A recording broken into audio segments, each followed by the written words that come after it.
എൻ്റെ എല്ലാ പ്രിയപ്പെട്ട കൂട്ടുകാർക്കും നമ്മുടെ പുതിയ വീഡിയോയിലേക്ക് സ്വാഗതം. ഇന്നത്തെ നമ്മുടെ വീഡിയോ എൻ്റെ കൂട്ടുകാർക്ക് വളരെ തന്നെ യൂസ്ഫുള്ളാണ്.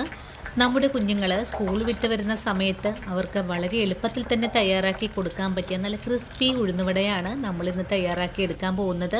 ഈ ഒരു ഉഴുന്നുവടയിലേക്ക് ഞാൻ സോഡാപ്പൊടി ഒന്നും തന്നെ ചേർത്തിട്ടില്ല. എങ്കിലും നല്ല ഫ്ലഫി ആയിട്ട് തന്നെയാണ് ഉഴുന്നുവട ഇവിടെ പാകമായി കിട്ടിയിട്ടുള്ളത്. കണ്ണിന് കാണാൻ മനോഹരമാണ്, അതുപോലെ കഴിക്കാൻ നല്ല ടേസ്റ്റാണ്.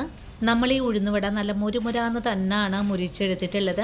അധികമൊന്നും എണ്ണയൊന്നും കുടിക്കാതെ വളരെ ക്രിസ്പി ആയിട്ട് ഉണ്ടാക്കുന്ന ഉഴുന്നുവട എങ്ങനെയാണ് വീടുകളിൽ തയ്യാറാക്കി എടുക്കുന്നതെന്ന് നമ്മുടെ വീഡിയോയിൽ കൂടെ നമുക്ക് കണ്ടു നോക്കാം. അതിനു മുമ്പായിട്ട് ഉഴുന്നുവട നല്ല പെർഫെക്റ്റ് ആയിട്ട് കിട്ടാനും വേണ്ടിയിട്ട് ഞാനൊരു സൂത്രവും കൂടെ ഉപയോഗിച്ചിട്ടുണ്ട്. ഇനിയിപ്പോൾ ആദ്യമായിട്ട് നിങ്ങൾ ഉഴുന്നുവടയൊക്കെ തയ്യാറാക്കുവാണെങ്കിൽ ഈ ഒരു പാചക രീതി നിങ്ങൾക്ക് വളരെ തന്നെ എളുപ്പമായിരിക്കും. അപ്പോൾ എങ്ങനെയാണ് നല്ല ക്രിസ്പി ഗുണ്ടുമണി ഉഴുന്നുവട തയ്യാറാക്കി എടുക്കുന്നതെന്ന് നമുക്ക് നമ്മുടെ വീഡിയോയിൽ കൂടെ കണ്ടു നോക്കാം. വീഡിയോ കാണുന്നതിന് മുമ്പായിട്ട് തന്നെ നിങ്ങളുടെ വിലയേറിയ ലൈക്കുകൾ തരാൻ മറക്കില്ല കേട്ടോ കൂട്ടുകാരെ. അപ്പോൾ നമുക്ക് ഉടൻ തന്നെ നമ്മുടെ വീഡിയോ കാണാൻ പോകാം.